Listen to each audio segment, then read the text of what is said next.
Kiongozi wa klabu ya Flambeau Raha ameweza kuitisha kikao katika siku ya tarehe 31 mwezi wa kwanza mwaka 2026 mnamo katika mji wa Baraka, ambako wameweza kuongelea mambo mengi kuhusiana na jinsi ya uboreshaji wa klabu hiyo ya Flambeau Raha, huku wakipanga bajeti ya mwaka ya dola 10,000 kwa ajili ya kuweza kuboresha mpira mzuri na kuweza kuendeleza maendeleo mbele ya kandanda katika mji wa Baraka, huku kiongozi huyu akihimiza na kusisitiza ya kwamba mwaka huu utakuwa mwaka mzuri na wenye mafanikio kutokana na kile ambacho wameweza kukiboresha katika mwaka huu. Pia amekanusha, na kikao hicho kimekanusha ya kwamba hata wachezaji wa klabu hiyo ya Flambeau Raha watakiwa kuwa na ukakamavu na kuweza kupata mapato mazuri na kuweza kuimarika kimpira zaidi kutokana na vile ambavyo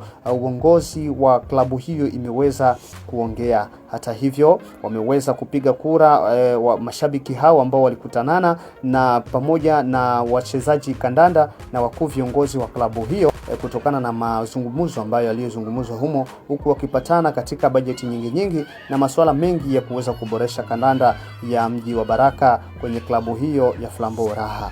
Kiongozi huyo anaisimamia mpira huo wa kandanda wa klabu ya Flambeau Raha ameweza kukanusha na kuweza kuyaongea mengi kwa kile ambacho walichokiongea katika ziara hiyo na mazungumzo hayo katika kikao hicho.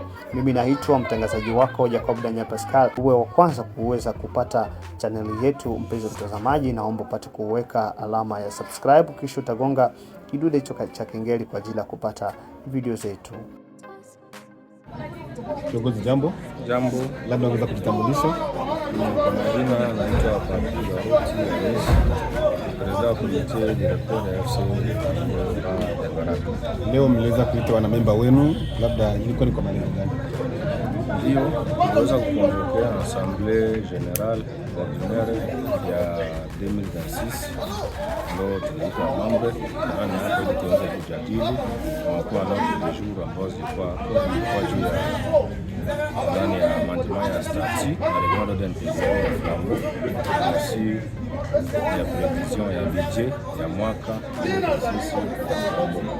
Namna gani kikao kimeweza kupatikana? Kikao ilipatikana vizuri sababu budget ilikuwa vote basi na mambo yote walikubali ile nani statut na règlement d'intégration walikubali na budget ikakuwa vote alinanimitia mambo yote. Labda budget ambayo mliweza kuvote na kufanya mwaka huu ni idadi ya pesa gani? Budget ambayo Flambeau tulifanya ni $10,000 ya 2026 ambayo tunatumika nayo ambao mko partie recette na partie dépense. Labda mashabiki wa soka wanaweza kutarajia nini kutoka uongozi wenu? Mashabiki wetu wa Flambeau Raha watarajia kama uongozi utatumika vizuri pamoja na collaboration na mambo yote.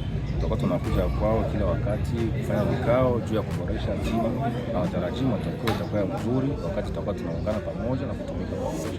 Labda kuna kwa mashabiki wengi ambao wanakuwa wanafanya fujo na kadhalika, kuna condition ambazo mliweza kuziweka kwa mtu kujulikana kwamba ni shabiki wa Flambeau Raha? Ndio, tumeweza Flambeau ilitumika siku nyingi alikuwa na statut na règlement d'intégration sababu ile ina definire conduite ya mwanamemba na mwanamemba wote ambao statut a kurespecter statut na règlement d'intégration donc atamrekonte kuwa membre. Kila mtu ifaa jiconforme na statut kinasema na règlement d'intégration na kila mwanamemba anapaswa kuwa na carte de membre ya kwake ambayo atakuwa nayo. Hiyo ndio itatambulisha kama iko membre wa Flambeau. Mtu ambaye hana carte de membre na atii michango yake kwa Flambeau utamrekonte kuwa membre. Kuna wale ambao walikuwa na vitu tofauti vya timu, utaambiwa nini bwana zaidi? Kila ule wote ambao iko na vitu ya timu ambao anachunga kwake ni vizuri kuja kuleta kwa kamati mpya ili viweze kusaidia timu ile vitu. Ndio, mimi nawashukuru pia.